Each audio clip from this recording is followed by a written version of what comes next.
আল্লাহ রাব্বুল আলামিন আমাদেরকে ডাইরেক্ট নির্দেশ দিচ্ছেন, ইযা কুরিয়াল কুরআন ফাসতামিউ লাহু ওয়া আনসিতু লাআল্লাকুম তুরহামুন। কোরআনে কারীম সূরাতুল আরাফ 204 নম্বর আয়াতের অংশ আল্লাহ পাক বলেন, যেখানে কোরআন আলোচনা করা হবে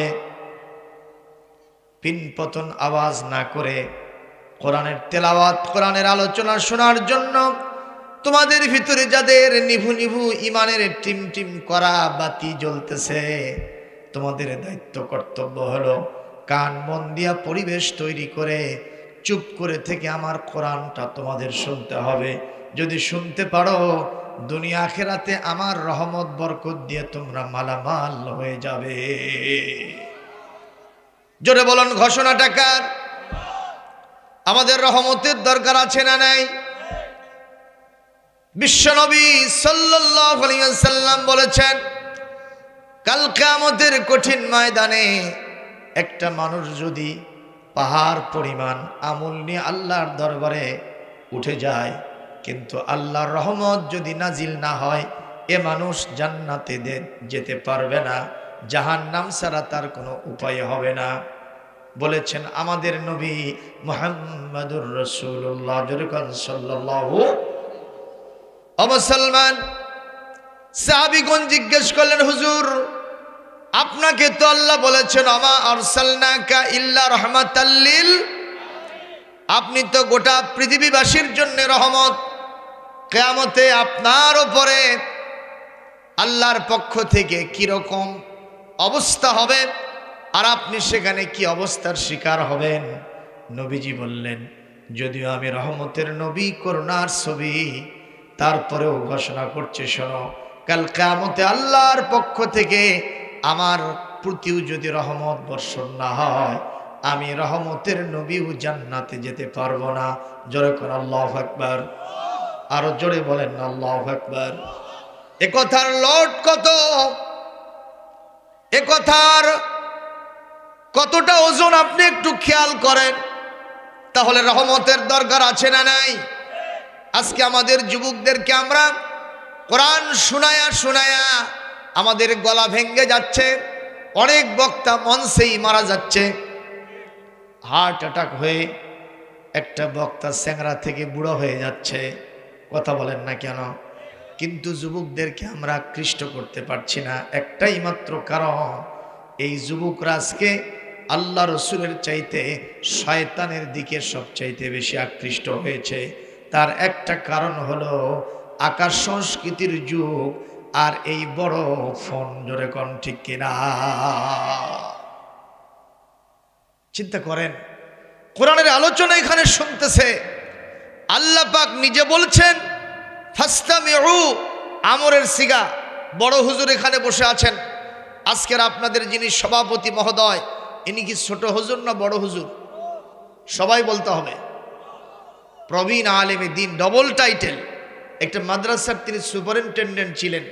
ফাসতামিউ এই শব্দটা আমরে হাজিরের সিগা, যেটা আল আমরুল বুজুব, অর্থাৎ অবশ্যই যার সামনে কোরআনের আয়াত পড়া হবে, আলোচনা হবে, তাকে কান মন দিয়ে কোরআন শুনতে হবে। এই নির্দেশ যিনি দিয়েছেন তিনি কে? আল্লাহ দিলেন, কোরআন শুনতে হবে। আর আবু জেহেল সহ ওর সেলাসামুন্ডারা দারুন নাদোয়াতে বসে তারা অ্যাসেম্বলি ভবনে, সংসদ ভবনে আইন পাশ করছে। সেটা কি? কোরআনে কারীমের আপনার 24 নম্বর পারা, সূরা নম্বর 43। কি বলেন? সূরার নাম সূরা হামিম আস-সাজদা। আল্লাহ পাক এখানে 26 নম্বর আয়াতের ভিতরে আবু জেহেল কোরআনের ব্যাপারে কি আইন জারি করলো সেটা আল্লাহ কোরআনের ভিতরে কোট করে দিল। জোরে বলেন সুবহানাল্লাহ। এখন আবু জেহেল কি করলো? আমি সেই আয়াতটা পড়তেছি, তেলাওয়াত শেষ হলে একটু জোরে আল্লাহু আকবার দেওয়া যাবে? পারবেন?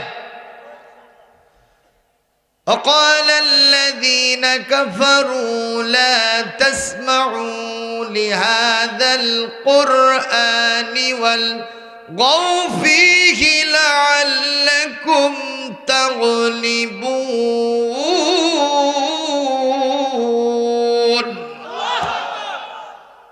আবু জেহেল সহ সংসদ সদস্যরা তারা আইন পাশ করলো, খবরদার তোমরা মুহাম্মাদের আনিত তেলাওয়াতকৃত বর্ণিত কোরআনে কারীম কখনো শুনতে পারবা না, শুনবা না, নিষেধ করে দিল।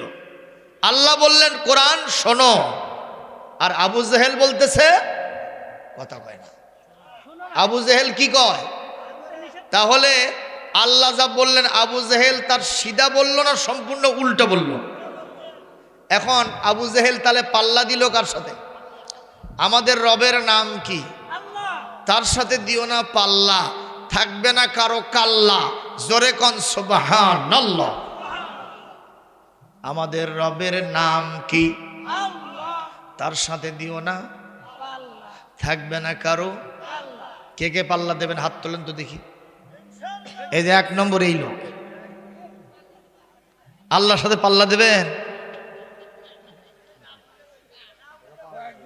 এই জোরে কোন আল্লাহর সাথে পাল্লা দেওয়া যাবে? কোন সুযোগ? পাল্লা দিয়েছিল ফেরাউন, আছে না গেছে? নমরুদ, ওই আবু জেহেল্লা, ওর সাথী সঙ্গী চেলা চামুন্ডা, ওর গোষ্ঠী সাপ, জোরে কোন ঠিক কিনা? ইভেন আবু জেহেলের নাম নিশানা এমন ভাবে মুছে গেছে, এখন এই পৃথিবীতে মুহাম্মদ নামে লোক পাওয়া যায় কি যায় না? আপনাদের সেরেকেন্দিতে নাই, আমাদের প্রত্যেকের নামের শুরুতেই কি সুবহানাল্লাহ কবেন না? কিন্তু গোটা পৃথিবীতে খুঁজলে একটা আবু জেহেল পাওয়া যাবে। শুধু তাই নয়, যদি কেউ এখানে দাঁড়ায় বলে আমি আবু জেহেলের খালাতো ভাইয়ের শালার ভাগ্নের বোনতার মামুর খালুর বেটা, কত দূর গেছে? এইটাও যদি কেউ বলে, জুতো স্যান্ডেল একটাও ওখানে থাকবে না। কথা কন না কেন? পাইছি যখন একটা হাঁকায়, ওই বুড়ো চাচাই প্রথমে লাইফে উঠবে সামনে যেটা আছে। কথা কন না কেন? আর আমার নবীর সাথে যে ভালোবাসা রাখে, এখানে যে দাঁড়ায় বলে আমি কেউ না, আমি বিশ্ব নবীর ভক্ত অনুরক্ত একটা ব্যক্তি। আপনারা বলবেন হুজুর অনেকগুলো চেয়ার আছে, অনেক একটু বসতে দেন। সুবহানাল্লাহ আগামীকাল কবেন। তাহলে আল্লাহর সাথে কখনো পাল্লা দেওয়া যাবে না। আপনাদের দেশে ফাঁদ দিয়ে কি বক মারে? মারে তো। আমার এলাকায় এক লোক ফাঁদ দিয়ে বক মারতে গেছে। কি দিয়ে কি মারতে গেছে? এখন সকাল থেকে বিকাল পর্যন্ত বসে আছে, একটা বকও ফাঁদে পড়ে না। এখন বিকেলবেলা একটা টেকনিক করতেছে, মানে আল্লাহর সাথে পাল্লা দিচ্ছে। সে বলতেছে একটা বগা দে রে মাওলা, একটা বগা দে, খাসি দিয়া মিলাদ দেব গ্রামের মসজিদে। ই আসলে মানুষ না সিটার? কার সাথে সিটারি করতেছে? একটা বগা দে রে মাওলা, একটা বগা দে, খাসি দিয়া মিলাদ দেব গ্রামের মসজিদে। একবার দুইবার তিনবার বলতে বলতে একটা বক এসে ওর ফাঁদের ভেতরে ধরা দিছে। ওই এই বকটা হাতের মধ্যে নিয়ে খুশিতে বাগ বাগ হয়ে বলতেছে আমার নাম খোকা, আল্লাহ দিছি ধোকা, বানাইছি বোকা, কামড়াও করছি চোকা। সেটা কি?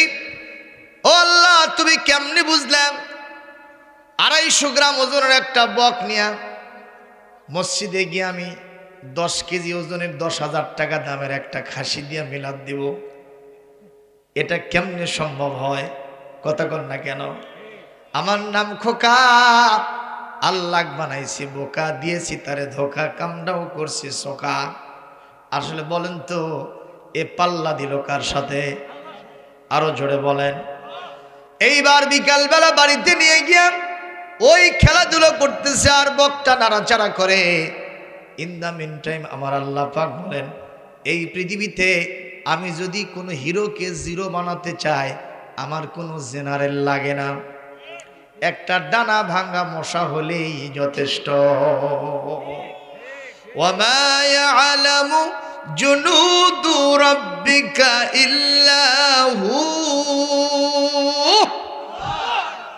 আল্লাহ পাক বলেন আমার সেনাবাহিনীর সদস্য কত কেউ জানো না। এই পৃথিবীতে আমার সেনাবাহিনীর সদস্য কত আমি আল্লাহ ছাড়া সেটা আর কেউ জানে না। দুনিয়ার একটা ছোট্ট মশা আল্লাহ পাক বললেন যে লোকটা আমার সাথে পাল্লা দিচ্ছে পেছনে গিয়ে আস্তে করে পিঠের ভেতরে বসে গিয়ে একটা হুল ফোটায় দেবা। আর মশা যদি কাউকে ধরে বলেন তো অন্য কোনো চিন্তা না, আগে মশা তারাও। ঠিক না বে ঠিক?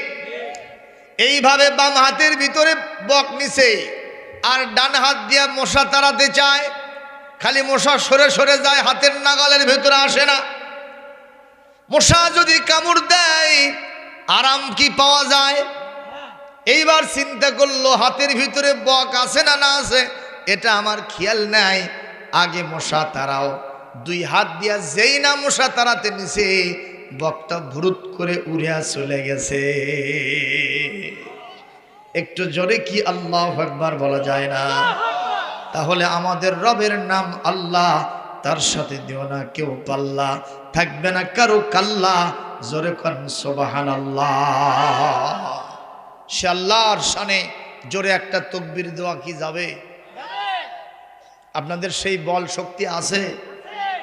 দেখি কার কার আছে, হাত তুলতে হবে। দেখেন তো কার হাত ওঠে নাই। ওই গ্রুপের লোক। কোন গ্রুপ তা কিন্তু কইনি।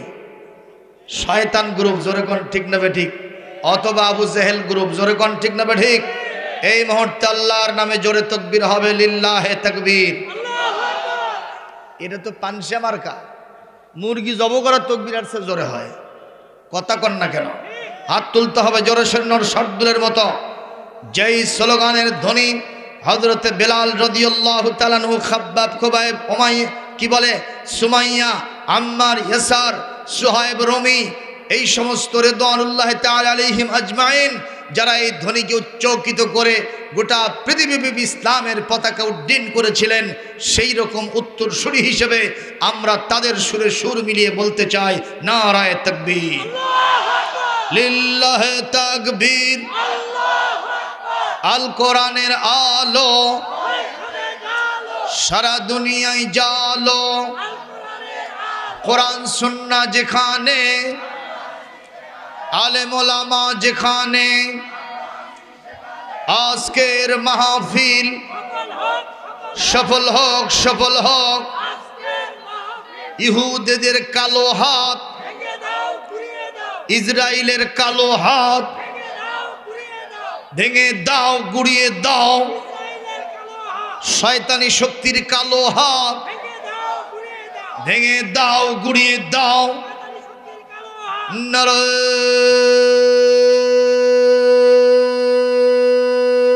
তাকবীর। আলহামদুলিল্লাহ কোন রাজপথের কামটা এটি সারে নিলাম, আলহামদুলিল্লাহ। কিন্তু সমস্যা হচ্ছে আজকের মাইকের স্ট্যান্ড, চেয়ারের একটা কোণা দেশে বসে গেছি আমি, তাও হাতও পাই না। এখন কখন দেবেন? আর ওয়াজের ছন্দপতন হয়ে যাবে। যা আছে আমার তো আধা ঘন্টা প্রায় চলেই গেল। আমি আপনাদেরকে বলছি আগামীকাল এটা কখনো রাখবেন না। এটা খেলা না, কোরআনের কথা বলতে হলে বসারও একটা সাইজ থাকতে হবে। কথা বলেন না কেন?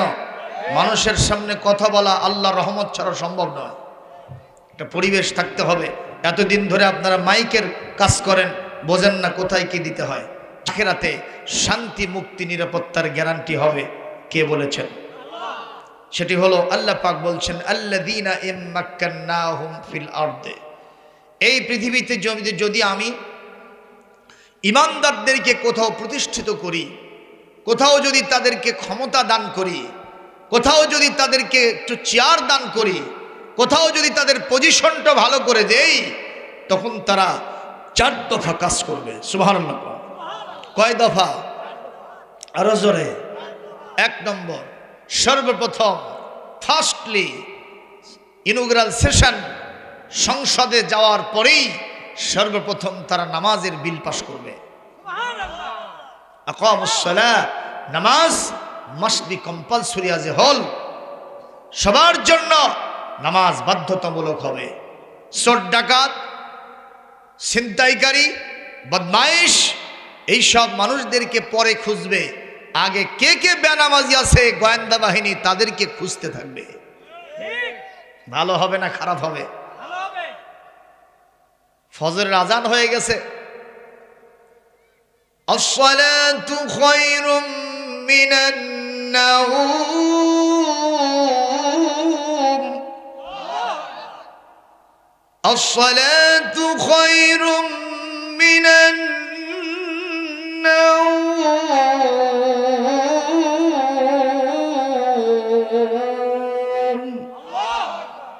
এর মানে কি? নামাজের চেয়ে ঘুম ভালো না? কোনটার চেয়ে কোনটা ভালো? ঘুমের চেয়ে নামাজ ভালো। ও মুমিন, ঘুম ছাড়ো। কথা বলেন।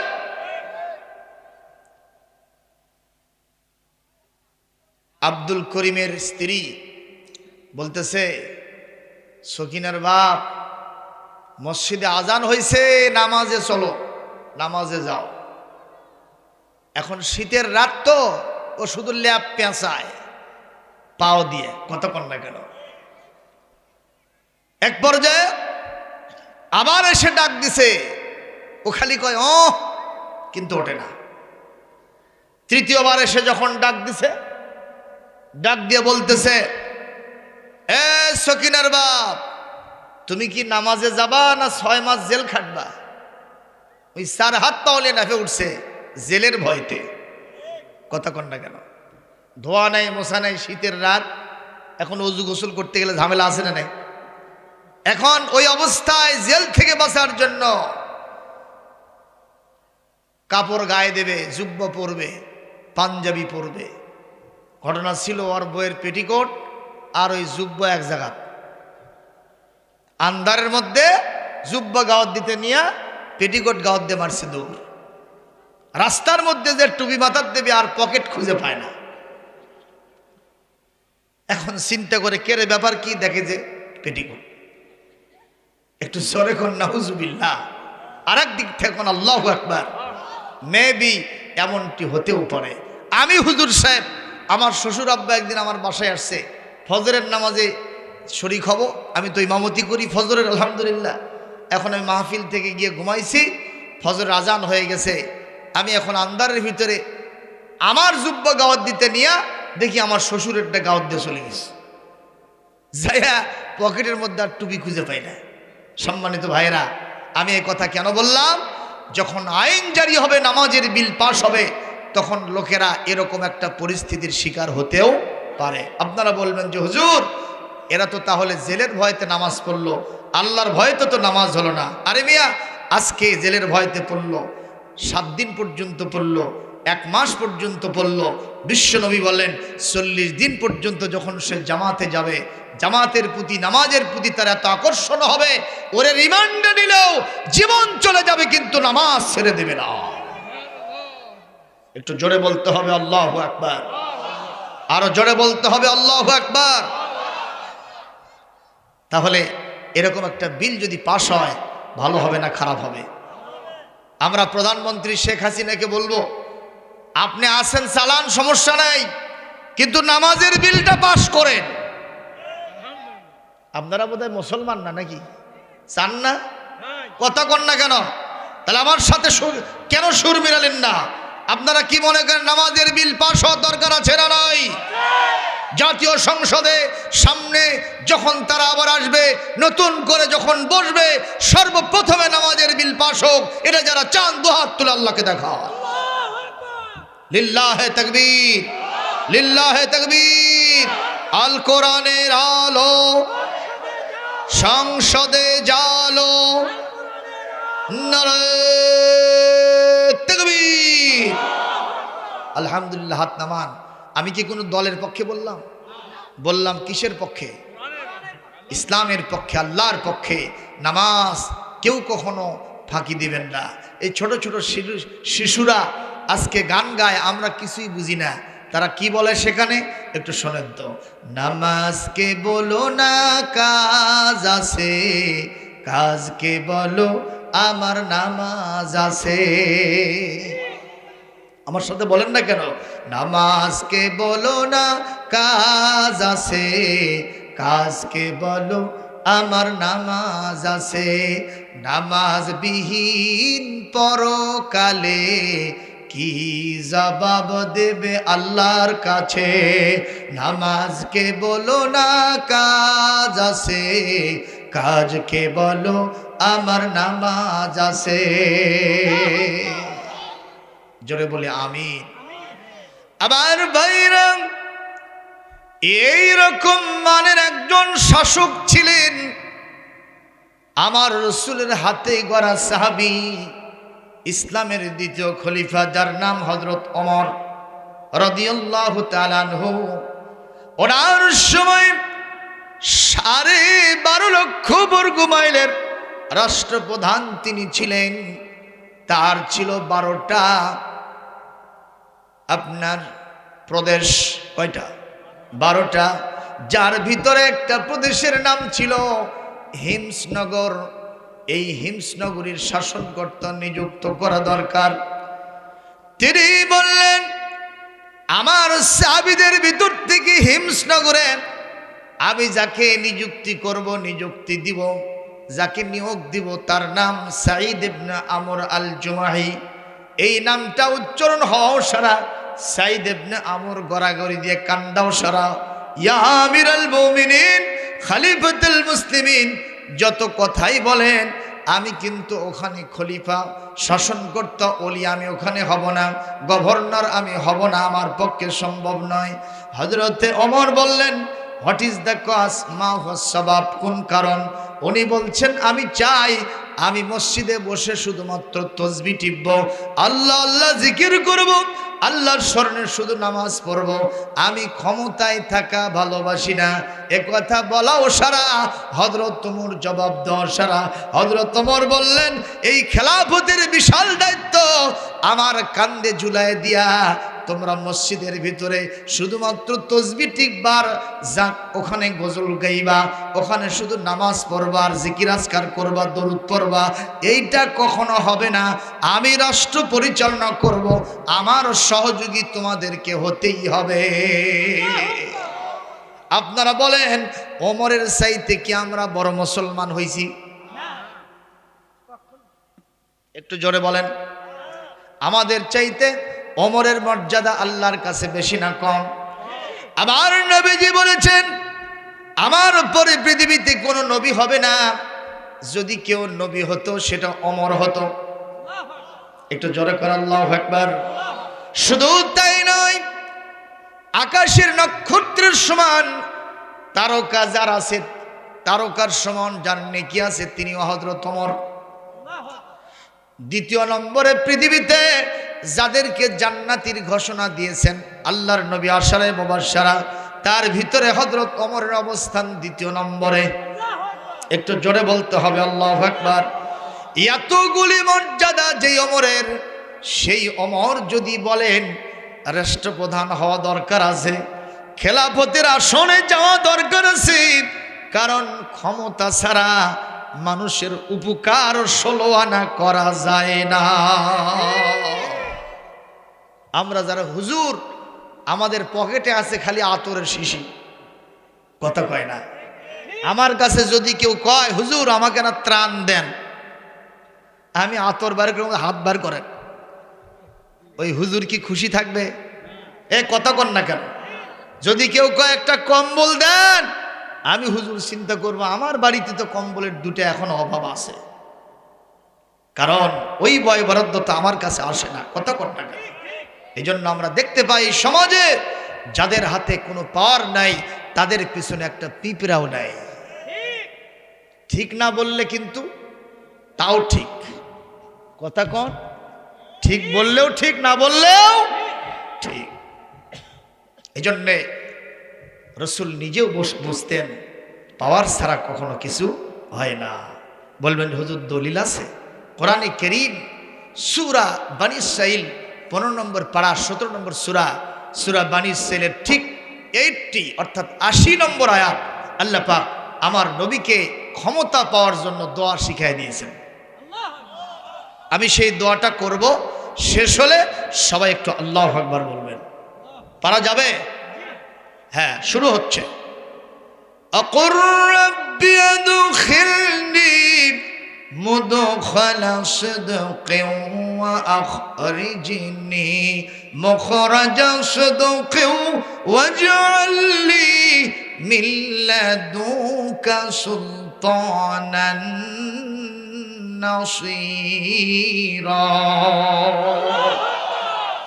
আল্লাহ পাক বলেন, নবী আপনি আমার কাছে দোয়া করেন, হে আমার রব, আপনার পক্ষ থেকে আপনি আমাকে সত্যের মাধ্যমে মদিনায় ঢুকায় নেন, আর সত্যের সাথে মক্কা থেকে বের করে নেন, আর আপনার পক্ষ থেকে আমার জন্য একটা প্রতিষ্ঠিত সুলতানে নাসির, যার ব্যাখ্যা আমার বড় হুজুর সবচেয়ে বেশি বোঝে, সব মুফাসসিররা একমত, সুলতানে নাসির মানে হলো প্রতিষ্ঠিত সাহায্যকারী রাষ্ট্রশক্তি, একটা ক্ষমতা থাকতেই হবে।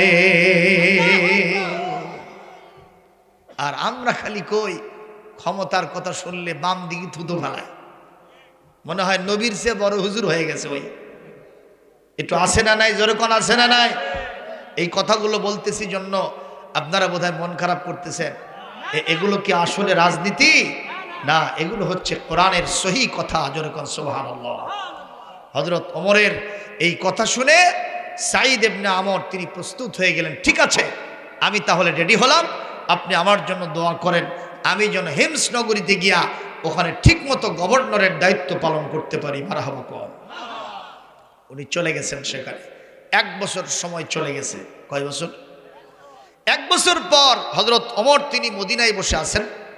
ইন দ্য মেন টাইম ওখান থেকে লোক এসেছে তার কাছে 20 জন। কতজন? হিমসনগর থেকে 20 জন লোক এসেছে। এসে হযরত ওমরের সাথে দেখা সাক্ষাৎ ঘটায়া ওনারা দাবি করছেন যে আপনার পক্ষ থেকে আমাদেরকে কিছু ত্রাণ দেন, কিছু সাহায্য দেন। উনি বললেন, আশ্চর্য কথা, ওখানে তো আমার নিযুক্তি, আমার নিয়োগ করা শাসনকর্তা গভর্নর সাঈদ ইবনে আমর আছে, তোমরা কেন আমার কাছে সাহায্য নিতে এসেছো? বলে আমাদের সেখানকার অবস্থা অত্যন্ত করুণ, মানুষের খাবার নেই, মানুষের টাকা নেই, পয়সা নেই, দ্রব্যমূল্যের ঊর্ধ্বগতি এখনো আমাদের দেশে আসে না নাই? জোরে কম। পেঁয়াজের ঝাঁজ কম না বেশি? আজকের বাজার কত ছিল? কথা কন না, কথা কন না। ছিল না, ছিল না। অথচ এখন পেঁয়াজের মৌসুম, কথা বলতে হবে। তারপরে এই কৃত্রিম সংকট কে জন্য সৃষ্টি হলো? আমরা বলবো প্রশাসনকে এটা তদারকি করতে হবে। যারা সিন্ডিকেট করতেছে, বাজারকে যারা উচ্চ মূল্য চড়া মূল্য দিয়া গরিবদের কষ্ট দিচ্ছে, তাদের হাতকে চেপে ধরে কঠিন শাস্তি দিতে হবে, দিতে হবে, দিতে হবে। জোরে বলেন, কথা ঠিক না ঠিক? বাইরে আমার হযরত ওমর বললেন, সেখানে দুর্ভিক্ষ কেন চলে? যাই হোক, যেহেতু সাহায্য নিতে এসেছ, একটা নাম লিস্ট করো, এই 20 জনের নাম লেখো, আমি নামে নামে বরাদ্দ দিব। সুবহানাল্লাহ। মুক্তা চুক্তি দেব না, নামে নামে বরাদ্দ দিব। তোমরা নাম লেখো। ওরা নাম লিখে হযরত ওমরের হাতে দিয়েছে। হযরত ওমর নামগুলি পড়তেছেন। 1 নম্বরে নাম হলো সাঈদ ইবনে আমর আল জুমাহি। জোরে করে আল্লাহু আকবার। উনি বললেন, মান হুয়া, এই প্রথম নামটা যার, এটা কে? বলে ইনি হলো আমাদের নেতা, আপনি যাকে পাঠাইছেন সেই সাঈদ ইবনে আমর, ওনার নামটা আমরা 1 নম্বরে দিয়েছি। কারণটা কি? বলে আমাদের নেতার লাইফ স্টাইল যেটা, তার জীবন আচরণ যেটা, মুআমালাত মুআশারাত যেটা আমরা দেখেছি, এতই গরিবানা হালতে তার জীবন চলে। আমরা চিন্তা করলাম, গরিবদের যদি তালিকা করি 1 নম্বরে ওনার নাম ছাড়া কারো নাম দেওয়া যাবে না। একটু জবাব দেন, নেতা কয় নম্বর, গরিব? আরো জোরে। জোর হলো না? নেতা হলো এক নম্বর গরিব। আর আমাদের দেশে যদি একটা মেম্বার হয়, সর্বপ্রথম তার বাড়িতে ছিল ওই খেরের চালা, তারপরে টিন হলো, তারপরে আবার আস্তে করে সেটা বিল্ডিং হলো, কথা কন না, মোজাইক হলো, সেটা তুলে আবার টাইলস হলো, কথা কন না কেন, সেখানে আবার এসিডিসি হলো। তার মানে উনি আঙ্গুল ফুলে রাতারাতি কলা গাছ হয়ে গেলেন। আমি এক এলাকার এক চেয়ারম্যানের কথা শুনলাম, 5 বছর চেয়ারম্যানই করে সর্বশেষ দিনে একটা মিটিং দিয়েছে। যেরকম কি দিছে, মিটিং দেয়া বলতেছে, ভাইরা আমার, গত 5টা বছর আমি এত সুন্দর করে আমার ইউনিয়নটা চালাইছি, দুর্নীতিমুক্ত করেছি, আমার বাড়ির মুরগি হাঁস পর্যন্ত টিয়ার কাবিখার চাল গম খায় না। তাহলে চেয়ারম্যান ভালো না খারাপ? এই বক্তব্য যখন দেয়, পাশে একজন মেম্বার ছিল, মেম্বার বলতেছে, চেয়ারম্যান সাহেব আমি তাহলে একটু সাক্ষী দেই। কয় বাবা দে। যেই না মাইক দিয়েছে, মেম্বার সাহেব হাটে হাড়ি ভাঙছে। তার মানে মেম্বার বলতেছে, ও জনসাধারণ, আমাদের বল্টু মিয়া চেয়ারম্যান সাহেব গত 5টা বছর এত সুন্দর করে চালিয়েছেন, ওনার বাড়ির মুরগি হাঁস পর্যন্ত টিয়ার কাবিখার চাল গম খায় নাই, কারণ চেয়ারম্যান সাহেব উপজেলার থেকে তলে ওঠি বেছে বাড়ি টানে না। জোরে কোন সুবহানাল্লাহ, আরো জোরে। এ মুসলমান, খাওয়ার কি কোনো সুযোগ আছে মুরগি হাঁসের? আপনাদের এলাকার কথা বলি না, একজন গল্প করলাম, আমি সেটা শুনে আপনার কাছে একটু শুধু রিলে করে শোনায় দিলাম। এরকম দুর্নীতিবাজ চেয়ারম্যান মেম্বার আমাদের দেশে আছে না নাই? আজকে যদি জনগণের চোখে ধুলা দিয়ে এই কাজগুলি কেউ করে থাকো, জনগণ তোমাকে ধরতে পারে নাই, তুমি তো জানো মহান আল্লাহর ক্যামেরা অত্যন্ত শক্তিশালী।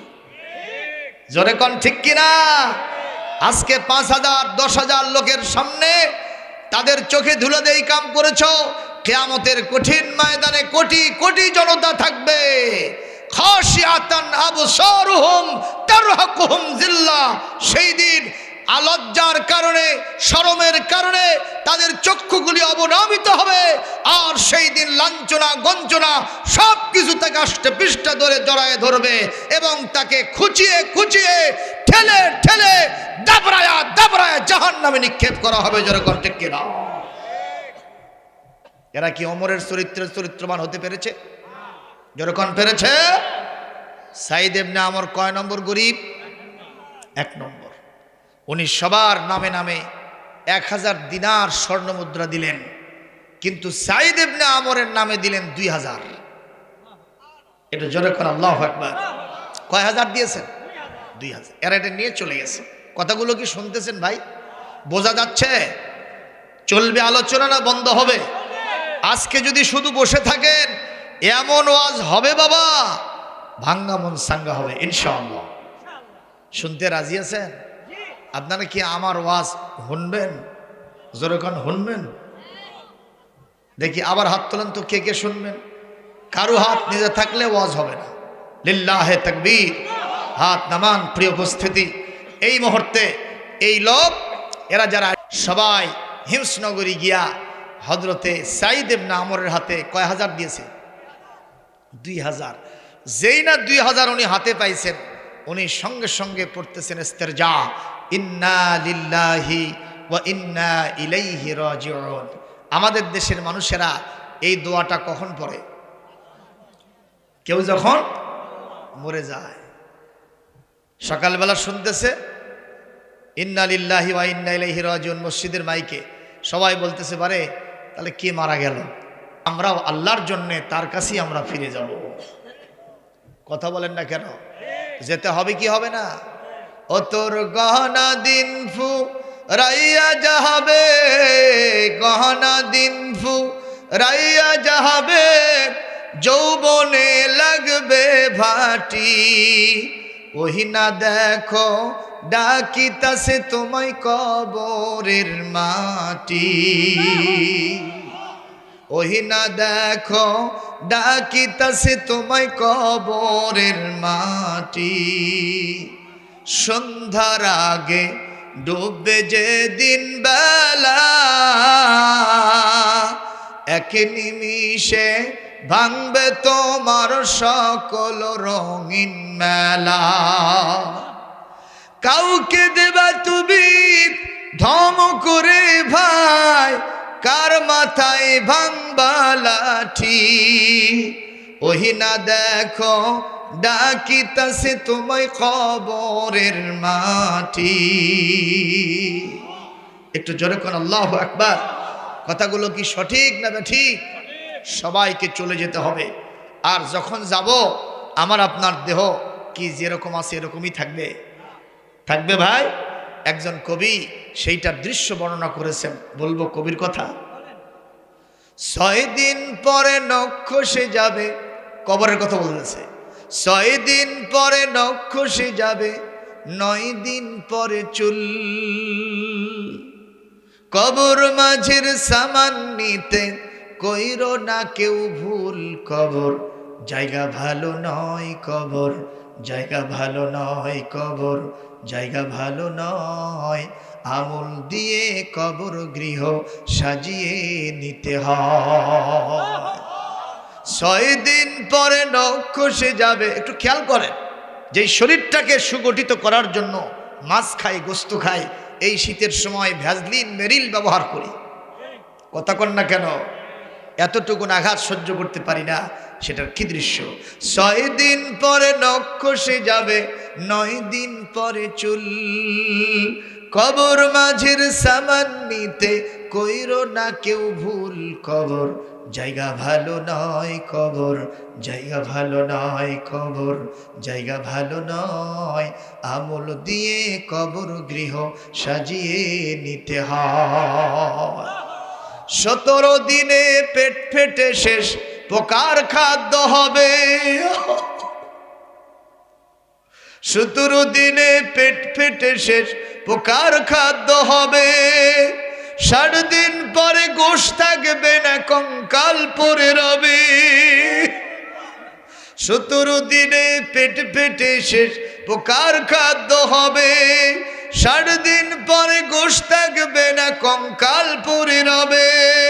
90 দিনে হাড়গুলি সব, 90 দিনে হাড়গুলি সব আলাদা হয়ে রয়। কবর জায়গা ভালো নয়, কবর জায়গা ভালো নয়, কবর জায়গা ভালো নয়। আমল দিয়ে কবর গৃহ সাজিয়ে নিতে হয়। 6 দিন পরে নখ খসে যাবে, একটু বলেন না।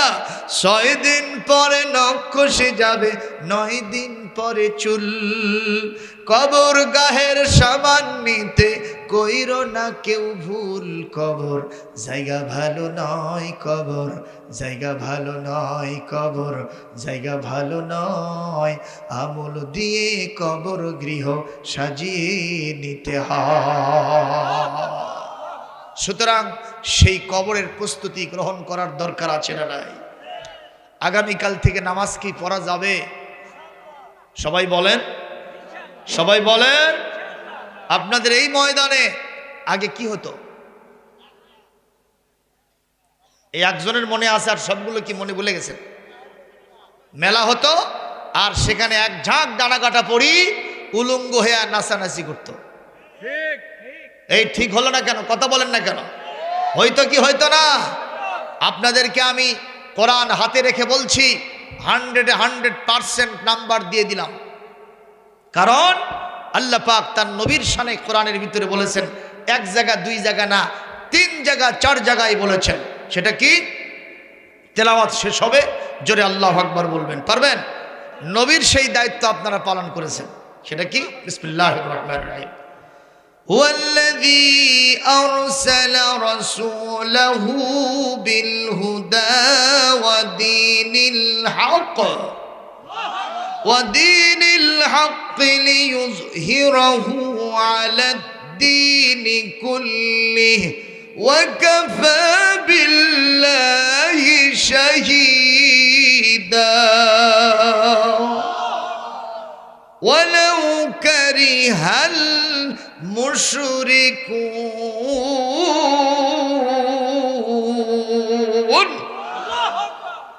কোরআন কারীমের সূরা আল ফাতহ, কোরআন কারীমের সূরা সফ, কোরআন কারীম সূরাতুত তাওবা, এই তিনটি সূরাতে আল্লাহ পাক এই আয়াতটা ব্যবহার করেছেন। জোরে বলুন সুবহানাল্লাহ। এর মানে কি?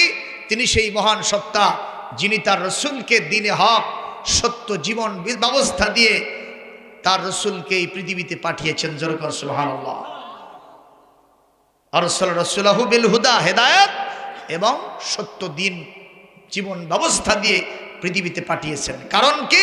লিইয়ুযহিরাহু আলা দ্বীনি কুল্লিহি আই লিইয়ুগলিবাহু আলা সাইরিল আদিয়ান।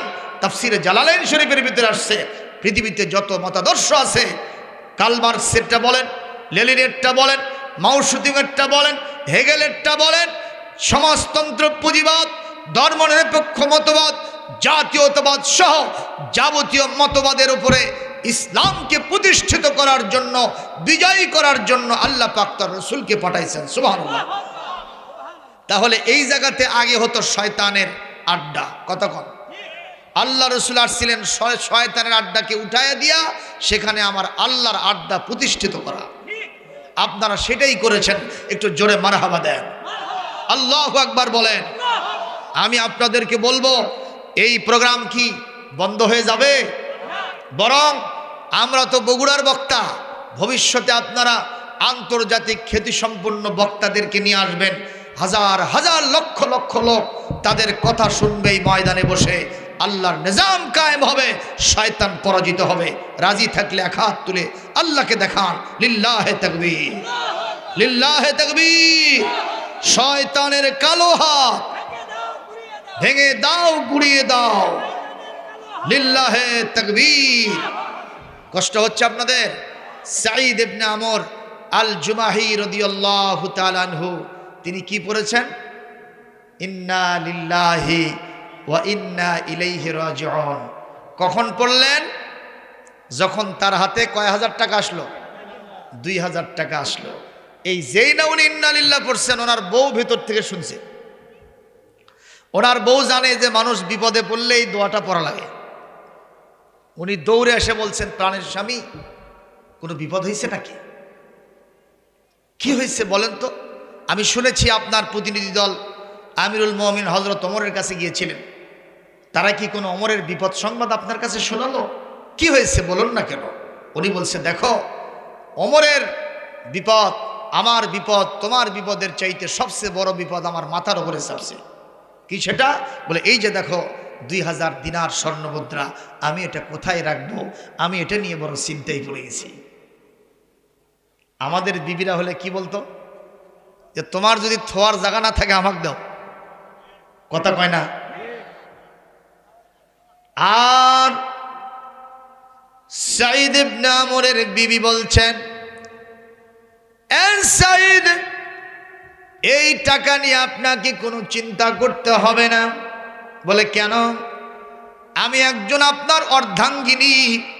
এই পৃথিবীতে দ্বীনের লাইনে চলার জন্য, কোরআনের রাস্তায় চলার জন্য একজন বিবির দায়িত্ব হলো স্বামীকে সহযোগিতা করা। আজকালকার বিবিরা স্বামীর কাছে যত আবদার করে, এর অধিকাংশ হলো শয়তানের খোরাক। কথা কন না কেন? ঈদের ভিতরে শাড়ি কিনতে বললে কয়, আমার জন্য একটা পাতলা শাড়ি কিনে নিয়ে আসো, যা দিয়ে শরীর দেখা যায়। কথা কন না কেন? আছে না নাই? আপনাদের এলাকার বিবিরা কেমন আমি তা জানি না। আমাদের এলাকার বিবিরা তাদের স্বামীর ব্যাপারে, অনেকে আছে এরকম বিবি, দেখা যায় স্বামীকে নাম ধরে ডাকে। আপনাদের এলাকায় আছে নাকি? ওই আমার এলাকায় একজন ডাকতেছে, জালাল, জালাল রে। জালাল তখন ওর বন্ধুদের সাথে গল্প করতেছিল। এক বন্ধু বলতেছে, জালাল, কে ডাকে রে, তোর মাও নাকি? এই কথা বলাও সারা, ওই জিবাত কামড় খাওয়া সারা। জালাল বলতেছে, ভাই, এটা কি আমার মাও হয়? কে হয়? এটা আমার বউ রে। তোর বউ তোর নাম ধরে ডাকলো কেন? কত ছোটবেলায় ভালোবাসাবাসি হতে হতে বিয়ে হচ্ছে, ওই আমাকে নাম ধরে ডাকে, আমিও নাম ধরে ডাকি, দুইজনে কেউ কিছু মনে করি না, মাঝে মাঝে একটু কান ধরে ওঠা বসাও করায়। যখন এরকম কোনো স্বামী আর বিবি আছে না নাই? আমি বলি এটা স্বামী না, এ হলো আসামি। কথা কর, তোমার নাম কেন ধরলো? তুমি ওই বিবির অধিকার আদায় করো না। কথা বলেন না কেন? বিবির অধিকার আছে না? বিবির অধিকার কি? আল্লাহর নবী বলেছেন, ইজা তাইমতা তাইমহা, যখন তুমি খানা খাইবা তোমার বিবিকেও খানা খাওয়াবা। ওয়াইজা ইকতাসাইতা ওয়াকসুহা, যখন তুমি পোশাক পরবা তুমি তোমার বিবিকেও পোশাক পরাবা, স্ট্যান্ডার্ড মেনটেন করবা। তার মানে তুমি জম্মের মতো প্যান্ট শার্ট পরবা আর তোমার বিবিকেও প্যান্ট শার্ট পরাবা, এটা কি চলবে? বরং তার যে শালীন পোশাক সেইটা তাকে দিতে হবে। কথা বলেন ঠিক না বেঠিক?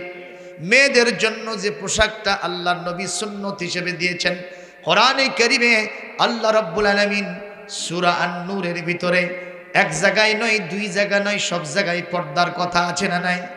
একটু জোরে বলেন আছে না নাই? আল্লাহ রাব্বুল আলামিন সূরাতুল আহজাবের ঠিক 33 নম্বর আয়াতের ভিতরে ইরশাদ করছেন, করনা ফি বুয়ুতিকুন্না ওয়ালা তাবাররাজনা তাবাররুজাল জাহিলিয়াতিল উলা। হে মহিলারা, খবরদার খবরদার, জাহিলিয়াতের যুগের মহিলাদের মতো আটোশাটো পাতলা ফিনফিনা পোশাক পরে, আল্ট্রা মডার্ন শেষে হাই হিল পরে, মাথার চুলটা ছেড়ে দিয়া এই রাতের শীতের প্রকোপকে উপেক্ষা করে দেখবেন স্বামী স্ত্রী একসাথেই যায়, তারপরেও দেখা যায় বিবির মাথায় কোনো কাপড় নাই, অথচ স্বামী শীত নিবারণের জন্য মাথায় একটা মানকি ক্যাপ দিয়েছে, তার উপরে মাফলার, তার উপরে রুমাল, আর এখানে একটা মাস্ক পরেছে, ধুধুর মতো চলে যায়। দেখা যায় মনে হয় এটাই বিবি আর এটাই স্বামী। এরকম উল্টা পাল্টা কারবার আমাদের দেশে আছে না নাই? আপনারা বলেন, বিবির পায়জামা যেটা হবে, সেলোয়ার যেটা হবে, এইটা কি টাকনুর নিচে যাওয়া যাবে কি যাবে না? যাবে, জায়েজ আছে, যত নিচে যায় কোনো সমস্যা নাই। আর স্বামী যেটা পুরুষ মানুষ, তার জামাটা অবশ্যই পায়জামা, প্যান্ট, লুঙ্গি টাকনুর ওপরে তুলতে হবে। বিধানকার, একটু জোরে বলেন বিধানকার। যদি কোনো স্বামী বেচারা, পুরুষ বেচারা অহংকার বশত মাংজাররা সাওবাহু মিন মাখিলাতিন, আহারে অহংকার বশত তার প্যান্ট পায়জামা লুঙ্গি যদি টাকনুর নিচে দিয়ে যায়, ওই অংশ জাহান্নামে যাবে। আর কিয়ামতের দিন আল্লাহ পাক রহমতের নজরে তার দিকে তাকাবে না। নাউজুবিল্লাহ, জোরে কোন। আজকে আমাদের দেশে অবস্থা সম্পূর্ণ উল্টা হয়ে গেছে। মেয়েটা নেসফুসাক, দেখা গেছে হাঁটুর নিচ পর্যন্ত সামান্য একটু পায়জামা পরছে, তা আবার এরকম ঢোল্লা। এইটার নাম বলে হয়েছে প্যালাজু। জোরে কোন আছে না নাই? আর স্বামী বেচারাটা এমন একটা পায়জামা আর প্যান্ট পরছে, সড়ক ঝাড় দেয়। তাহলে কামটা কি সিধা হলো না উল্টো হলো ভাই? একটু জোরে কোন, কি হলো? আমি একটা উদাহরণ সব জায়গায় দেই, আজকেও দিচ্ছি, মন খারাপ করবেন। এক লোক কানা বদনা নিয়ে পায়খানায় গেছে। কি বদনা? দেখা যায় পানিগুলো সব পড়ে যায়। চিন্তা করলো তাহলে হাগার আগে শুষেই নি বাবা, পানি যেহেতু নষ্ট হয়ে যাচ্ছে। ওই পায়খানা করেনি, আগে শুষিছে। এখন পায়খানা করার পর দেখে there is no water in বদনা। বদনার ভিতরে কি নাই চাচা? পানি নাই। চিন্তা করলো তাতে সমস্যা কি, একবার তো শোষার কাম ছাড়িয়েছি, খালি একটু উল্টো পাল্টা হয়েছে, তাতে কি সমস্যা? এখন এই অবস্থায় যদি গিয়া ওই ওর বইয়ের খেতার ভিতরে ঢোকে, বউ কি চান্স দেবে নাকি? যেরকম দেবে। বউ বলবে তুই স্বামী না, তুই আসামি, তুই আসলে বমি। কথা কন, ওখান থেকে উঠায় দেবে। এই জায়গায় যদি এসে বসে আর ওই রকম গন্ধ ছোটে, আপনারা কি চান্স দেবেন? এখান থেকে পালাতে বাধ্য হবে। মসজিদে গেলে, মাদ্রাসা, খানকা, মক্তব, মার্কাজ, যেখানে যাক ওর জায়গা হবে না। কি বোঝা গেল? উল্টা পাল্টা করলে তার অবস্থা করুণ হয়। ঠিক না বে ঠিক? আজকে এই মাহফিল ছেড়ে যারা ওই মেলা নামক ভেলার ঠেলাতে অবস্থান করছো, তোমাদের অবস্থাও চূড়ান্ত হবে। ধরে কোন ঠিক কিনা? আল্লাহর কোরআন কিয়ামতে ওদের বিরুদ্ধে মামলা দেবে। কথা কি বুঝতেছেন? কে মামলা দেবে? বলবেন যে হুজুর কোথায় আছে? দলিলটা নিয়ে নেন, কোরআনে কারীমের সূরাতুল ফুরকানের 30 নম্বর আয়াত। আমি এই মুহূর্তে দলিল দিব, আপনারা একটু জোরে আল্লাহু আকবার বলতে পারবেন? وقال الرسول يا رب إن قوم اتخذوا هذا القرآن مهجورا। কিয়ামতের দিন আল্লাহর নবী কোরআন হাতে নিয়ে বলবেন, হে আল্লাহ, কাশাহার ময়দানে কোরআনের তাফসীর মাহফিল চলছিল, কোরআন থেকে আব্দুল সালাম সাহেব ওয়াজ করতেছিল, ওর পাশে একটা মেলা নামক ভেলা ঠেলা লাগছিল, ওখানে তারা শয়তানের সাথে মাতামাতি করছে, আমার কোরআনটাকে পরিত্যাগ করেছে, আমি এদের বিরুদ্ধে মামলা দিলাম, আপনি ফায়সালা দিয়ে দেন। বলেন তো ফায়সালা ওদের পক্ষে না আমাদের পক্ষে? আমাদের পক্ষে আর ওদের বিপক্ষে। কথা বলতে হবে, ঠিক না বেঠিক? সুতরাং কোরআনের মাহফিলে যখন বসেছি, শেষ না হওয়া পর্যন্ত কেউ উঠবো না ইনশাআল্লাহ। আপনি গানের আড্ডায় বসলে সারা রাত কোন দিক যাতে পার হয় টের পান না, কথা কন। আর কোরআনের মাহফিলে 2 মিনিট 4 মিনিট একটু দেরি হলে আর সহ্য হয় না, তোর চাপা একদিন খুলবি, ধরে কোন ঠিক কিনা? ফেরেশতারা ইয়াজরিবুনা ওয়ুজুহাহুম ওয়া আদবারহুম, তাদের মুখমণ্ডল আর পাছায় লাথি মারতে থাকবে। কথাকার। সুতরাং সাবধান হতে হবে কোরআনের মাহফিল নিয়ে। আপনাদের কষ্ট হচ্ছে কিনা জানি না, প্রিয় উপস্থিতি একটু খেয়াল করেন। তাহলে মহিলাদেরকে হেজাব পড়তে হবে, পর্দা করতে হবে, বিধানটা কার? আজকে আপনাদেরকে দায়িত্ব দিলাম, বাড়িতে গিয়া আপনার মেয়েকে, আপনার মাকে, আপনার বোনকে, আপনার স্ত্রীকে বাইরে কোনোদিন বেপরদায় পাঠাবেন না। জোরে বলি ইনশাআল্লাহ। আল্লাহ তৌফিক দান করুন, জোরে বলে আমিন। সম্মানিত উপস্থিতি, সাঈদ ইবনে আমর আল জুমাহির স্ত্রী বলতেছে, আমি আপনার উত্তম সহযোগী হব, কিভাবে এই টাকাটা বিলি করতে হয় সেটা আমার জানা আছে। সুবহানাল্লাহ বলবেন না? বিবি বললেন দেন টাকাটা। উনি 2000 টাকা নিলেন, আর সঙ্গে সঙ্গে গরিব গোরাবাদের ভিতরে একটা টাকা তসরুফ করেন নাই, পাই পাই করে হিসাব করে করে 1 ঘন্টার ভিতরে বন্টন করে দিয়েছে। সাঈদ ইবনে আমর আল্লাহর শুকরিয়া আদায় করে বিবির জন্য দোয়া করেছেন, রব্বানা হাবলানা মিন আজওয়াজিনা ওয়া যুররিয়াতিনা কুররাতা আয়ুনিন ওয়াজআলনা লিল মুত্তাকিনা ইমামা।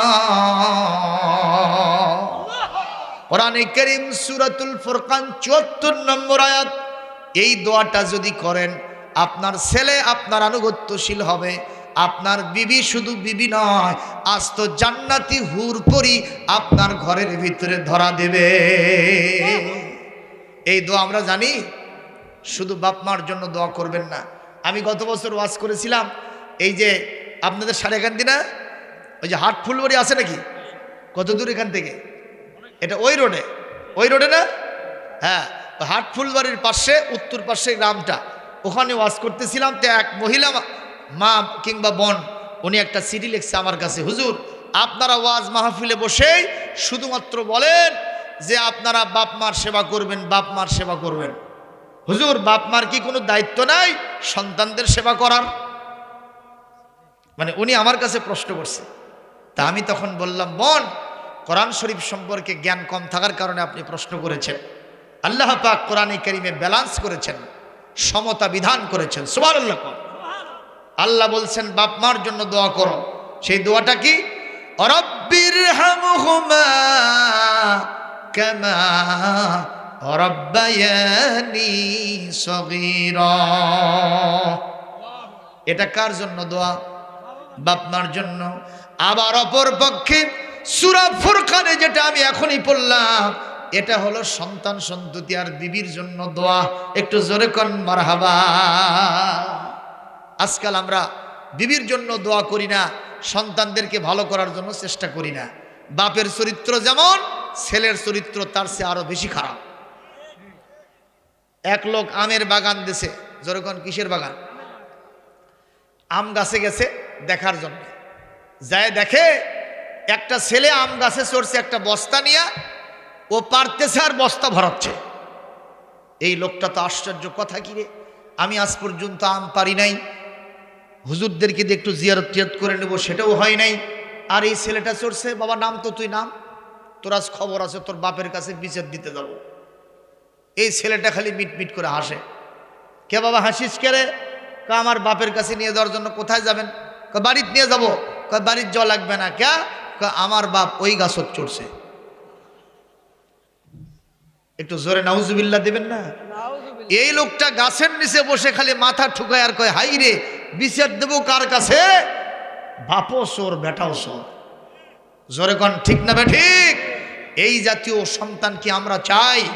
সুতরাং সন্তানদের জন্য একটু সময়োচিত সিদ্ধান্তও নিতে হবে।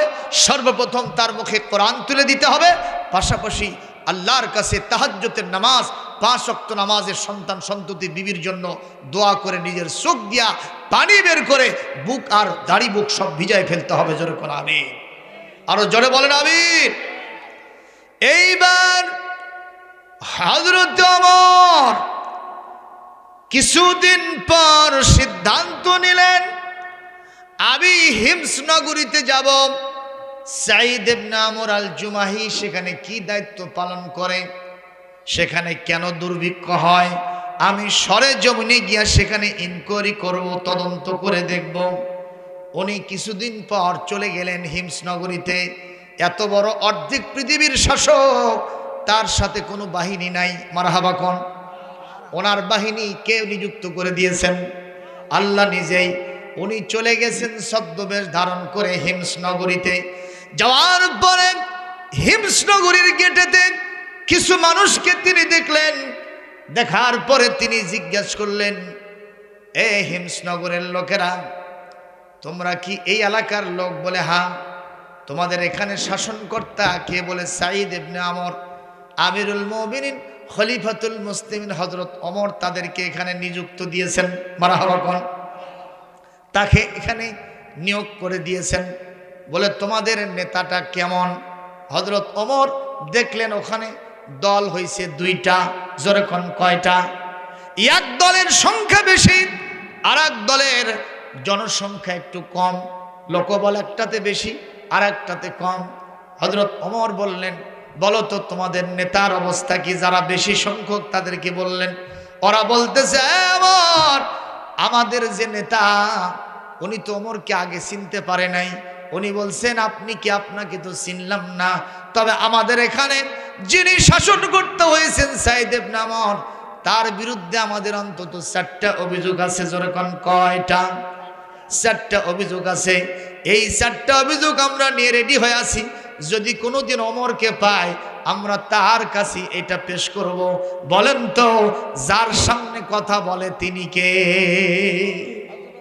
উনি নিজের পরিচয় দেন নাই। আর আমাদের দেশে যদি কোনো নেতা আসে, বাবা 1 মাস আগে থেকে তার পরিচয় দেওয়াই সারা। কথা বল না? খালি গেটের পর গেট তৈরি হয়।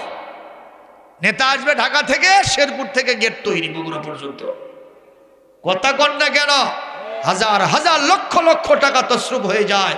সেই টাকা কোথা থেকে আসে আমরা জানি না। কথা বলেন না ভাইজান? এ মুসলমান, সাঈদ ইবনে আমর বললেন, কি বলে? হযরত ওমর বললেন, এ যে দলের সংখ্যা, লোক সংখ্যা কম, তোমরা বলো তো তোমাদের নেতাটা কেমন? ওরা বলতেছে, আমি আপনাকে চিনি না, আমরা আপনাকে জানি না, কে আপনি? তবে আমাদের যে নেতা ওমর পাঠায় দিয়েছেন, তার লাইফ স্টাইল, তার ব্যক্তিগত চরিত্র, তার মুআমালাত মুআশারাত, তার ব্যবহার দেখলে আমাদের কলিজা ঠান্ডা হয়ে যায়। আমাদের নেতার বিরুদ্ধে আমাদের কোনো অভিযোগ নাই। এক দল বলল অভিযোগ আছে, আর এক দল বলল অভিযোগ নাই। ওদের অভিযোগ কয়টা? কি শুনবেন? শুনবেন। 1 নম্বর অভিযোগ, আমাদের নেতা একটা দিন মাসের ভিতরে উনি অফিসে আসেন না। সরকারি ছুটি নাই, তাও অফিসে তিনি অনুপস্থিত থাকেন। আমাদের ফাইলগুলো চাপা পড়ে থাকে, অনেকগুলি অভিযোগ থাকে, নেতার কাছে দিব, নেতা থাকে না, আমরা কার কাছে দেব? এই জন্য আমরা বড় অসুবিধায় পড়ে যাই। এটা 1 নম্বর অভিযোগ। 2 নম্বর অভিযোগ, নেতার অফিসে আসতে হবে সকাল 10টায়, উনি আসেন 11টায়। কয়টায়? আরো জোরে, কয় ঘন্টা লেট? প্রত্যেক দিন 1 ঘন্টা লেট করে আসেন। এতে আমাদের মনটা খারাপ হয়ে যায়। আমরা অনেক সাফার করি, তাকে নিয়ে সমস্যায় পড়ে যায়। আহারে, এটা 2 নম্বর অভিযোগ। আর 3 নম্বর অভিযোগ, আমাদের নেতা যখন কোনো মঞ্চে বসে মিটিং করেন, কোনো মঞ্চে বসে বিচার সালিশ করেন, কোথাও যদি ওয়াজ নসিহত করেন, ওয়াজের মাঝখানে, মিটিংয়ের মাঝখানে কি যে হয়, হঠাৎ করে সেন্সলেস হয়ে বেহুঁশ হয়ে মাটিতে পড়ে যায়। আমরা কিংকর্তব্য বিমূঢ় হয়ে যায়। নেতার এই আচরণে আমরা খুব ক্ষুব্ধ হয়ে যাই, আলাদা একটা পরিবেশ হয়ে যায়। আমরা জানি না এইটা নেতা কেন করেন। এটা আমাদের তার বিরুদ্ধে 3 নম্বর অভিযোগ। আর 4 নম্বর অভিযোগ, নেতা যখন ঈশান নামাজ পড়ে বাসায় ঢোকেন, ফজর পর্যন্ত যদি কোনো মানুষ কোনো প্রয়োজনে তার কাছে গিয়ে বাড়ির বাইরে ডাকাহাক করে, মাসলা মাসাইল জানার জন্য, রাষ্ট্রীয় কোনো সিদ্ধান্ত বাস্তবায়নের জন্য, সমস্যার সমাধানের জন্য, নেতাকে ফজর পর্যন্ত ডাকলেও নেতা আমাদের ডাকে সাড়া দেন না। এটা হলো নেতার বিরুদ্ধে আমাদের 4 নম্বর অভিযোগ। মারহাবা। অভিযোগ হলো কয়টা? আরো জোরে, জোর হলো না? হযরত ওমর বললেন, মাস্ট বি, এই পৃথিবীতে কম্পালসরি আজ হল। যেরকম ঠিক না ঠিক? এই পৃথিবীতে লিল হক আকসারে হুকমুল কুল। জোরে বলুন, ঠিক না ঠিক? অধিকাংশ যেদিকে যাবে সেই দিকেই তো সিদ্ধান্ত হবে। মেজরিটি মাস্ট বি গ্রান্টেড, ঠিক না ঠিক? তোমরা যেহেতু সংখ্যা কম আর এদের সংখ্যা বেশি, এরা তার বিরুদ্ধে অভিযোগ দিয়েছে, এইটাকে আমি গুনলাম। এবার বলো তো, তোমরা কি আমাকে চিনেছ? ওরা বলে, না, আপনাকে চিনি নাই। বলে, আমি আর কেউ না, আনা ওমর ইবনুল খাত্তাব। এইটা শোনার পরে ওরা সব চমকে উঠছে। জোরে করে আল্লাহু আকবার। আপনাদের কি কোনো কষ্ট হচ্ছে? একটু জিকির করেন, লা ইলাহা। কোনো সমস্যা হয়েছে নাকি? সুবহানাল্লাহ আলহামদুলিল্লাহ লা ইলাহা। আরো জোরে, লা ইলাহা। আসিয়া খালে প্রেমের খেলা, ফেরাউন দিল তারে কতই জ্বালা। হাতে পায়ে তারকবারে তবু সারেন নাই এক আল্লাহ লা ইলাহা। জোরে লা ইলাহা। এ মহিলা প্যান্ডেল আছে নাকি? সুবহানাল্লাহ আলহামদুলিল্লাহ লা ইলাহা। মুসলমান, কষ্ট হচ্ছে? খুব খেয়াল করেন। হযরত ওমরকে পেয়ে তারা খুশি না বেজার? ওনারা খুশিতে বাগবাগ হয়ে গিয়ে বললেন, ওমর, আপনাকেই তো খুঁজতেছিলাম। যখন পেয়ে গেলাম, 4টা অভিযোগ দিয়ে দিলাম। আপনি বিচার সালিশ করেন, কারণগুলো তার থেকে আমাদেরকে জানায় দেন, আর তার সাথে আমাদের সুসম্পর্ক পয়দা করে দেন। হযরত ওমর এই লোকগুলোকে নিয়ে ভেতরে ঢুকলেন। সাইদ ইবনে ওমর, তিনি তো আগের থেকেই জানেন না আমার ওমর আমার কাছে মদিনা থেকে আসতেছে। এটা কি সাইদ ইবনে ওমর?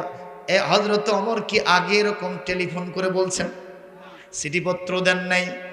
এই লোকগুলিকে নিয়ে যখন তিনি ভেতরে ঢুকেছেন, সাইদ ইবনে ওমর ওখান থেকে চমকে লাফে উঠছেন, হাইরে, খায়রা মাকদাম, ইয়া আমিরাল মুমিনিন, খলিফাতুল মুসলিমিন, আহলান সাহলান, ওয়েলকাম টু মি। আপনাকে আমার প্রতি সাদর সম্ভাষণ জানাচ্ছি। লিমাজা জিতা হুনা, আপনি এখানে কেন এসেছেন? আগে তো একটু ইনফরমেশনও দেন নাই। বলে, ওগুলো কোনো কথা শুনবো না। তোমার বিরুদ্ধে অন্তত 4টা অভিযোগ থাকে, দুর্ভিক্ষ চলে সব জায়গায়। সাইদ ইবনে ওমর, তাড়াতাড়ি বলো, এই এলাকার লোকদের তোমার বিরুদ্ধে 4টা অভিযোগ কেন? জবাব ঠিক মতো দিবা তা বাঁচবা, যদি না দিতে পারো আমার তরবারি তোমার বিরুদ্ধে চলবে। মারহাবা, লিল্লাহি তাকবীর। ভাইরা আমার, এক পর্যায়ে হযরত ওমর রাদিয়াল্লাহু তাআলা আনহু তিনি সেখানে বিচারকের আসনে বসলেন। সাঈদ ইবনে আমরকে এক জায়গায় দাঁড় করাইলেন, আর এই যারা অভিযোগ দায়ের করেছে তাদেরকে আরেক পাশে দাঁড় করাইলেন। কথা কি শুনতেছেন? বোঝা যাচ্ছে? আজকে আলোচনা হচ্ছে সূরা হজ্জের 41 নম্বর আয়াত, আল্লাযীনা ইম্মাক্কান্নাহুম ফিল আরদি আকামুস সালাহ। যদি ইমানদারেরা ক্ষমতায় প্রতিষ্ঠিত হয়, প্রথম নামাজের বিল পাশ করবে, সুবহানাল্লাহ। 2 নম্বর আমারু বিল মারুফ, সৎ কাজের আদেশ জারি করবে, ওয়া নাহাউ আনিল মুনকার, অসৎ কাজ থেকে মানুষকে বিরত রাখবে। আর তার আগে থাকলো আতাউজ যাকাত, তারা যাকাত ভিত্তিক অর্থনীতি কায়েম করবে। জোরে বলুন সুবহানাল্লাহ। আজকে সেই আলোচনা আপনাদের সামনে আমি দাঁড় করাইছি। হযরত ওমরের চাইতে ভালো শাসক পৃথিবীতে কেউ অতীতে কেউ ছিল? এখন আছে, ভবিষ্যতে হওয়ার সম্ভাবনা খুবই কম। জোরে বলুন ঠিক না ঠিক? এই জন্য একজন কবি ওমরকে পাওয়ার জন্য আল্লাহর কাছে আফসোস করেছে, এমন যদি হতো আমার দেশের খলিফা হতো, ওমরেরই মতো হতো, আবু বকরের মতো। প্রজার দুঃখে তাদের চোখে আসতো না রে ঘুম, দেশের ভিতর পড়ে যেত শান্তি সুখের ধুম। ধনী গরিব ভালোবাসার জীবন ফিরে পেত, যদি আমার খলিফা হতো ওমরেরই মতো। জনগণের খোঁজ খবর নিত রাত দুপুরে, ঘুরে ঘুরে দেখতো কি কেউ আছে অনাহারে। আমার দেশের বাবুনেরা লাঞ্ছিতা হতো না, আমার দেশের কৃষক শ্রমিক বঞ্চিত হতো না। ধনী গরিব ভালোবাসার জীবন ফিরে পেত, যদি আমার খলিফা হতো ওমরেরই মতো। একটু জোরে আল্লাহু আকবার বলেন, একটু জোরে বলেন মারহাবা। আরো জোরে, আরো জোরে, আরো আস্তে, লিল্লাহি তাকবীর। অভিযোগ হলো কয়টা? 4টা। শেষ করে দেব? হবে তো ভাইরা, খেয়াল করেন। সাঈদ ইবনে আমর জিজ্ঞাসা করলেন, ওমর আমার বিরুদ্ধে তাদের কি অভিযোগ? বলো তো, তোমাদের নেতার বিরুদ্ধে তোমাদের 1 নম্বর অভিযোগ কি? ওনারা বলছেন ওনার প্রত্যেক মাস, একটা মাসের প্রত্যেক দিন অফিস করার কথা। বলেন তো প্রধানমন্ত্রীর কি কোনো ছুটি আছে? কথা কয় না। প্রধানমন্ত্রীর ছুটি আছে? উনি যেহেতু আমাদের গভর্নর, ওনার তো কোনো আল উতলাতুল হুকুমিয়া, রাষ্ট্রীয় কোনো ছুটি নাই। অথচ উনি একদিন আসেন না কেন? আমরা এটা জানতে চাই। উনি বললেন, ওমর তাহলে একটু সময় কি পাই জবাব দেওয়ার জন্য? বলে হ্যাঁ দাও। বলে ওমর আমি কিন্তু এখান থেকে রাষ্ট্রীয় কোনো ভাতা নেই না। মারহাবা। আমি রাষ্ট্রীয় কোনো ভাতা নেই না, রাষ্ট্রীয় কোনো বেতন ভাতা নেই না। আমার জীবন চলে খুব দিনহীন পরিবেশে। আমার মাত্র 1 সেট পোশাক। জোরে কন, কয় সেট? আরো জোরে কন। এই 1 সেট পোশাক, একটা মাস সকাল থেকে সন্ধ্যা পর্যন্ত আমি অফিস করি, আমার জামাটা ময়লা হয়ে যায়। একটু জোরে কর আল্লাহু আকবার। আল্লাহ কোরআনে বলছেন, ওয়াসিয়াবাকা ফাতাহির, তোমার জামাটা ছেঁড়া হোক, পুরাতন হোক, কিছু আসে যায় না, কিন্তু জামাটা পরিষ্কার পরিচ্ছন্ন হতে হবে। বিধানকার আমি আল্লাহর বিধান পালন করতে গিয়ে আমি আমার বাড়িতে, আমার স্ত্রী অসুস্থ মানুষ, সে কাপড় খেচে দিতে পারে না। আমার বাড়িতে কোনো খাদেমা চাকর চাকরানি নাই, আমি নিজে হাতে কাপড়টা পরিষ্কার করি। আল্লাহু আকবার কোন। এই কাপড় আমি শুকাতে দেই রোদে, সকাল থেকে সন্ধ্যা পর্যন্ত এই কাপড়টা আমি শুকাই, পরিপাটি করি। এইটা করতে গিয়া আমি একটা দিন অফিসে আসতে পারি না। ওমর যদি এটা আপনার কাছে গ্রহণযোগ্য হয় তাহলে আপনি আমার ব্যাপারে কি সিদ্ধান্ত নেবেন নেন, আর যদি গ্রহণযোগ্য না হয় যে শাস্তি দেবেন আমি সেটা মাথা পেতে নেব। হযরত ওমর এই কথা শুনলেন আর চোখ দিয়ে পানি গড়ায় ফেলে দিলেন। অভিযোগ দায়েরকারীদেরকে বললেন, তোমাদের নেতা যে সুন্দর একটা কারণ দর্শাইছে, এতে তোমরা খুশি না বেজার? ওরা বলতেছে আমাদের নেতার এত সুন্দর যে একটা কারণ জানা ছিল, এটা আমরা তো আগে জানতাম না, আমরা খুশি হয়ে গেছি। নেতার বিরুদ্ধে 1 নম্বর অভিযোগ আমরা উঠাইয়া নিয়েছি। লিল্লাহে তাকবীর, লিল্লাহে তাকবীর। কষ্ট হচ্ছে? আর গুলো কি শুনবেন না এখনই মোনাজাত হবে?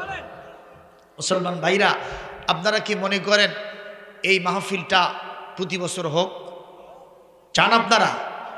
চান? বলেন ইনশাআল্লাহ। আচ্ছা, এই মাহফিলের এই যে প্যান্ডেলটা দেখতেছেন না, এটা কি এমনি এমনি হয়েছে নাকি? ফেরেশতারা এসে গত রাত্রিতে বানাই দিয়ে গেছে নাকি? এই যে ডেকোরেটরের ভাইরা এটা তৈরি করছে, ঠিক না? এরপরে আমরা যারা বক্তা এসেছি, আমাদেরকে কিছু অনারিয়াম তাদের দিতে হয়। এই যে মাইক হয়েছে, লাইটিং হয়েছে, পোস্টারিং হয়েছে, আরও কত খরচ, এগুলো এই যুব সমাজকে আঞ্জাম দিতে হয়। আজকে 23 বছর যাবত আপনার জন্য এখানে পাঠাইছি। অ্যারাইভাল ডিপারচার সময়টা তুমি মেনটেন করো না কেন? তুমি কেন 11টায় আসো, 1 ঘন্টা লেট করো? সাইদ ইবনে আমর বলেন,